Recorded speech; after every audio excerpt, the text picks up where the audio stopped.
Assalamualaikum warahmatullahi wabarakatuh. Kelas 11 IPA semua. Sekarang kalian akan mempelajari bab terakhir dari pelajaran kimia, yaitu keseimbangan kimia.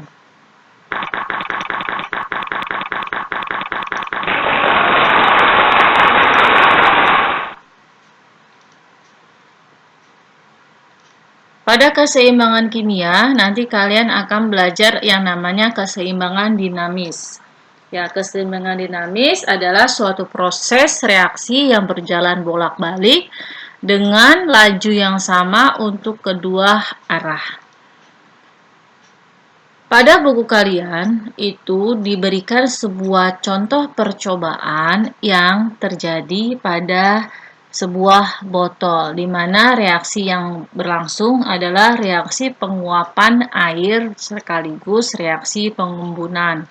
Seperti yang sudah kalian ketahui, yang namanya penguapan itu adalah perubahan air dalam wujud cair berubah dalam bentuk gas. Ketika reaksi berlangsung pada keadaan terbuka seperti ini, maka tidak terjadi keseimbangan, di mana syarat keseimbangan itu adalah reaksi yang bersifat bolak-balik. Berarti reaksinya harusnya dari cair berubah menjadi gas, nanti gas berubah lagi menjadi cair. Jika keadaan seperti botol yang nomor 1 ini, maka reaksinya tidak bersifat bolak-balik. Kalau dia reaksinya tidak bersifat bolak-balik, maka dia tidak terjadi keseimbangan. Lalu untuk yang kedua, keadaannya sudah tertutup, ya.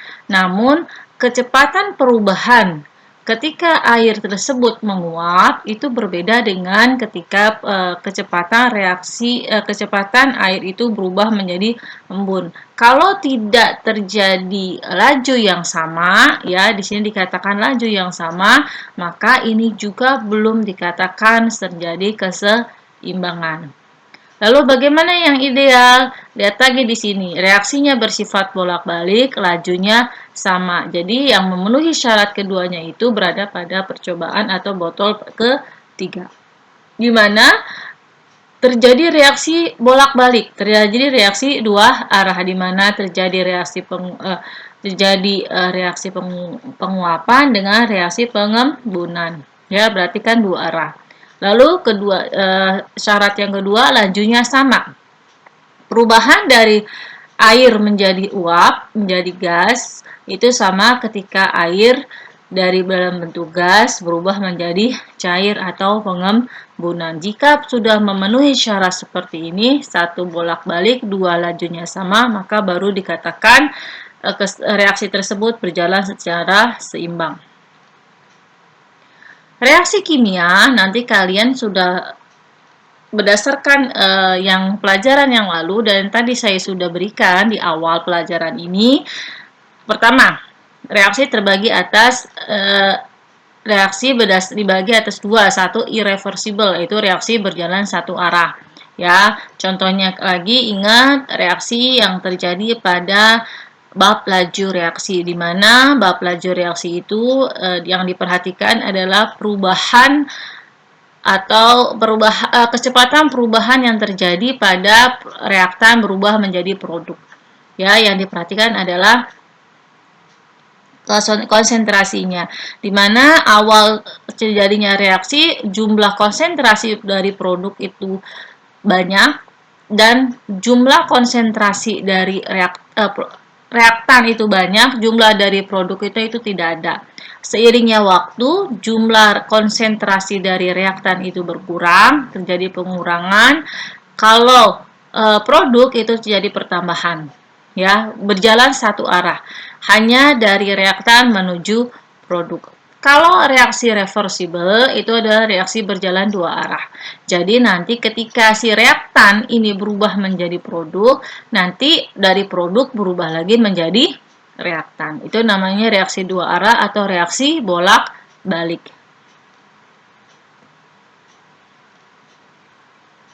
Ya. Cara terjadinya keseimbangan pada reaksi bolak-balik yaitu reaksinya berjalan dua arah. Yang pertama, Lalu yang kedua itu sistemnya tertutup, ya. Lalu yang ketiga itu secara mikroskopis reaksinya berlangsung terus-menerus dengan laju perubahan itu antara pembentukan sama dengan laju pada penguraian. Ini disebut dengan dinamis. Ya, jadi reaksi keseimbangan itu meliputi 3 hal ya. Tadi sekali lagi saya ulangi. Pertama, itu dia berlangsung dalam 2 arah. Yang kedua itu sistemnya tertutup. Lalu yang ketiga itu adalah secara mikroskopis itu sudah masih berlangsung terus-menerus dengan laju reaksi pembentukan yang sama. Saya kasih animasi sedikit untuk memperjelas penjelasan saya. Ya. Perhatikan di sini. Which way a reversible chemical reaction, saya bahasa Indonesiain aja. Reaksi kimia berjalan melalui energi dari yang ikut bereaksi dan perbandingan reaktan dengan produk. Reaksi akan mencapai keseimbangan produk. Perhatikan di sini. When the relative concentration of reactant is high, the reaction runs most strongly to products. Conversely, when the relative concentration of product is high, the reaction runs most strongly in the opposite direction. Nah, tadi sudah kalian perhatikan ya, dari reaktan ya akan bergeser ke produk atau bergerak ke arah produk. Ketika sudah penuh jumlahnya di produk, itu dia akan kembali lagi ke arah sebaliknya, opposite, ke arah sebaliknya, kembali lagi ke arah reaktan. Itu akan berlangsung kalau dia posisinya adalah kalau dia reaksi jenisnya satu arah, maka dari reaktan sudah sudah berubah menjadi produk, maka itu sudah selesai. Jika reaksinya itu berlangsungnya bolak-balik, dari produk balik lagi ke reaktan, ya, itu kita lanjutin lagi supaya nanti lebih jelas lagi. Ya. Eventually, the reaction reaches chemical equilibrium. At this point, the reaction will run at about the same rate in both directions, although the concentrations of product and reactant may still differ. Ya. Reaksi mencapai seimbang pada poin ini, reaksi akan berjalan dengan laju yang sama untuk kedua arah, meskipun konsentrasi produk dan reaktan mungkin masih beda. Ya. Itu adalah pengertian dari reaksi keseimbangan. Atau kita pakai animasi yang kedua untuk lebih jelas lagi. Ini animasi yang kedua, perhatikan di sini. Yang bagian atasnya saja kita mau lihat perpindahan dari reaktan menjadi produk, produk menjadi reaktan sampai mencapai yang namanya keseimbangan. Kita reset. Kita ambil ini misalkan posisinya pool A, parkir lot A itu adalah reaktan, lalu parkir lot B itu adalah produk, di mana nanti kita awali dengan jumlah mobil di A itu mencapai maksimum, di sini maksimumnya sebanyak 20, jumlah mobil pada parkir B itu 0, itu adalah produk, ya. Di sini saya buat laju kecepatannya itu sama 0,5 0,5. Ya. Perhatikan di sini. Dia terjadi perpindahan dari reaktan menuju produk.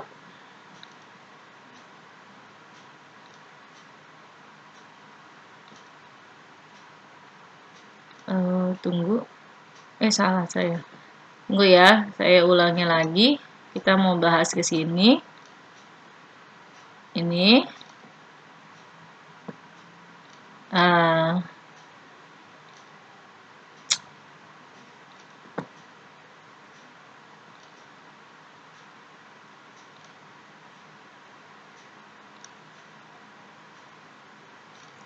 Saya ulangi lagi ya. Ini kita atur dulu. Ini adalah reaktan, jumlah mobilnya 20, produk belum punya mobil sama sekali. Dengan lajunya itu saya buat sama dari reaktan ke produk itu 0,5, lalu baliknya itu dari produk ke reaktan juga 0,5. Perhatikan reaksi yang berlangsung, perhatikan di sini. Dan konsentrasinya ini peringkatnya ya rate ya, dari reaktan ini akan menuju ke produk, lalu produk akan berubah ke reaktan. Perhatikan jumlah mobil yang berubah, tadinya akan mengalami lama-kelamaan jumlahnya akan sama, ya kan? Ya, lajunya yang sama. Nah, grafiknya tadi kamu perhatikan di situ. Ya, reaksi juga antara yang forward dengan reverse, yang balik dan bolak dan balik gitu ya, kalau bahasa Indonesia bolak dan balik itunya sama ya. Oke, maka nanti grafiknya itu adalah seperti ini ya. Itu namanya keseimbangan ya. Keseimbangan itu syaratnya tadi reaksinya berjalan dua arah, dari reaktan menjadi produk, produk menjadi reaktan, lalu posisinya dia ruangannya tertutup. Ini dia hanya cuma bolak-balik di antara dua ini aja, lahan parkir A, lahan parkir B, lalu yang ketiga kecepatannya sama. Ya, kecepatan dari kiri ke kanan, dari kanan ke kiri itu sama. Dan ini kemungkinan konsentrasinya beda, maybe different gitu ya, different. Kalau yang tadi di animasi yang pertama, atau kalau ke bahasa Indonesianya tadi secara mikroskopis itu terus menerus ya. Oke, kita balik di sini, secara mikroskopis reaksi terus menerus dengan syarat laju pembentukan sama dengan laju penguraian. Kita lanjutkan lagi slide-nya.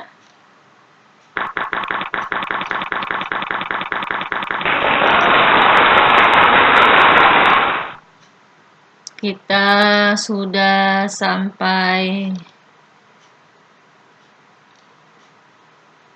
ini. Oke, sampai sini ya. Kalian sudah tahu ya, tadi syarat terjadinya keseimbangan. Nah, ini juga tadi sudah dijelaskan di animasi yang kedua, di mana terjadi perubahan kecepatan yang sama dari kiri ke kanan dengan kanan ke kiri, sehingga nanti grafiknya timbulnya seperti ini ya, ada titik ekivalennya. Lalu di sini, nah ini grafik ekivalen itu ada 3. Kenapa bisa 3? Itu kita lihat dari konsentrasi dari laju pembentukan dan penguraian beda. Nah ini kan tadi sama ya, tadi di sini saya balik lagi ke sini supaya kalian lebih paham. Itu animasi yang ini adalah faktor yang K-nya ini ya. Kalau ini saya bikin sama 0,5 sama 0,5, maka nanti titik ekuivalennya itu menyatu jadi satu. Misalkan saya konsentrasinya itu dia lebih besar, ini lebih kecil ya, ini 0,5, ini 0,7, ini 0,5. Lihat di slide-nya di sini ya. Ya, konsentrasinya berbeda ya. Kamu perhatikan di sini, lalu kita lihat animasi yang ada di sini. Kita start. Ininya kita bikin 0, lalu kita start play.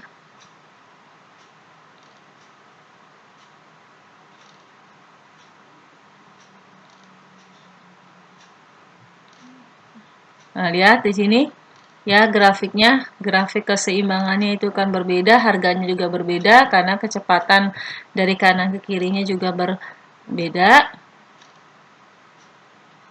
Nah, gimana misalnya saya balik, ya, ini saya balik, dia tadi 0,7, maka ini saya kecilin, ini saya bentuk ini kayak gini ya, dan K-nya akan lihat, mulai sini, grafiknya perhatikan di sini. Nah, ya, jadi kenapa itu ada perbedaan. Jadi kalau memang yang benar itu K-nya 1 tadi. Ini pause. Oke, yang penting kamu sudah ngerti ya yang namanya keseimbangan bolak-balik itu seperti apa. Karena ini termasuk yang baru, selama ini kalian belajar cuma dari reaktan berubah menjadi produk, habis itu reaksinya selesai. Ternyata ada reaksi yang unik di mana dari produk balik lagi deh ke reaktan. Gitu.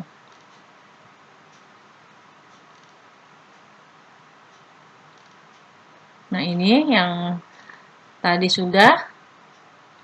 Nah, sekarang kita ngelihat jalannya reaksi.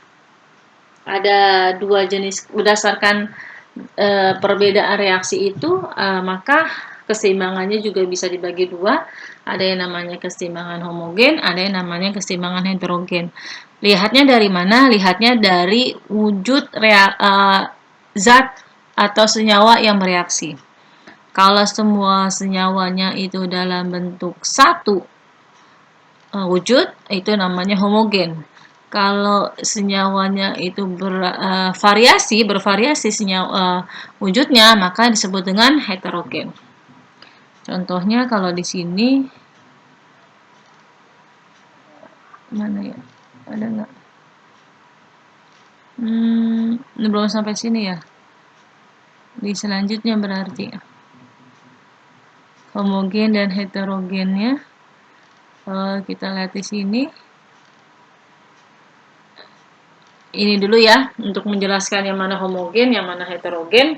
Ini adalah keseimbangan yang sifatnya adalah homogen, di mana wujudnya sama semua, itu dalam bentuk gas. Ya, ini namanya keseimbangan pada bentuk homogen. Semuanya wujudnya adalah gas. Kalau misalnya heterogen, maka di sini bervariasi, ada yang solid, ada yang gas, ada yang liquid, ada yang L itu cair ya, itu berarti kalau bervariasi fasanya itu namanya heterogen. Ya, paham ya? Kenapa ya heterogen sama homogen. Lalu berikutnya di sini kita masuk bagaimana cara menyatakan ketetapan dari keseimbangan. Dalam keadaan setimbang, hasil kali konsentrasi hasil reaksi dibagi hasil kali konsentrasi per reaksi, di mana koefisien reaksinya itu dibuat pangkat, ya, atau cara gampangnya kalau saya bilangnya kanan bagi kiri, koefisien dijadikan pangkat. Konsentrasi kanan dibagi konsentrasi yang kiri, koefisien mereka dijadikan pangkat. Nah, misalkan tadi kembali ke sini, ini adalah yang sebelah kanan itu adalah produk ya. Untuk sementara kita masih kenal ini reaktan, sebelah kiri, sebelah kanannya itu adalah produk, di mana tadi sesuai dengan menentukan K, ketetapan dari keseimbangan itu kanan bagi kiri. Konsentrasi, kalau di sini kita bicaranya konsentrasi, maka nanti ketetapan keseimbangan yang diperhatikan adalah konsentrasi senyawa yang terlibat pada reaksi ini. Kalau yang sebelah kanan itu adalah yang produk ya, maka konsentrasi yang kanan, konsentrasi C dikali konsentrasi D, jadi ini nanti dikali maka disebut hasil kali. Hasil kali konsentrasi senyawa yang bagian produk. Nih, hasil kali konsentrasi ya, hasil reaksi atau produk dibagi hasil kali konsentrasi per reaksi. Ya. Jadi nanti ini hasil kali, ini kan dikali nih, makanya disebut hasil kali. Hasil kali konsentrasi hasil produk hasil reaksi atau produk dibagi hasil kali konsentrasi per reaksi. Ya, ini produk, ini adalah reaksi atau reaktan. Lalu nanti disebut lagi, dipanjangin, koefisiennya dijadikan pangkat. Nah, koefisien masing-masing senyawa itu akan dijadikan pangkat. Kalau ini koefisiennya P, maka dipangkatin P. Ini Q dipangkatin menjadi sini untuk senyawa D dan seterusnya. Nah, kanan bagi kiri koefisien dijadikan pangkat itu juga berlaku untuk ketetapan keseimbangan yang kedua, yaitu ketetapan keseimbangan yang berdasarkan tekanan gas. Oke, dia masih berlaku kanan bagi kiri. Jadi kanan dibagi kiri, koefisien jadikan pangkat. Ini juga sama, koefisien jadikan pangkat. Hanya saja bedanya dibandingkan yang tadi, yang sebelumnya. Kalau di sini yang diperhatikan adalah tekanan gasnya. Kalau tadi yang diperhatikan adalah konsentrasinya, maka di sini yang diperhatikan adalah tekanan gasnya. Ya, nanti P itu disebut juga tekanan parsial gas. Kalau misal dicari di soal itu yang mana sih tekanan parsialnya, itu kamu caranya mol dari gas X, X-nya apa? Kamu ganti aja senyawa terlibat di sini. Misalkan ini adalah kita mau cari tekanan parsial dari senyawa A. Ya, maka X-nya itu diganti A sama dengan mol gas A dibagi mol total gas itu keseluruhan A, B, C, D-nya itu ditambah dikali tekanan totalnya. Nah, ini ketika kita mau menghubungkan KC dan KP dengan pakai rumus PVNRT didapati KP sama dengan KC ya, ketetapan keseimbangan berdasarkan konsentrasi dikali R itu suatu ketetapan juga, besarannya bervariasi tergantung dari soal. Pada umumnya sih 0,082, tapi kadang-kadang di soal ada nulisnya 0,08, tergantung soalnya kayak gimana. Lalu T itu adalah suhu dalam bentuk Kelvin. Delta N itu adalah yang ini, selisih jumlah koefisien produk atau hasil reaksi dikurangi dengan jumlah koefisien reaktan atau bereaksi. Ya, oke.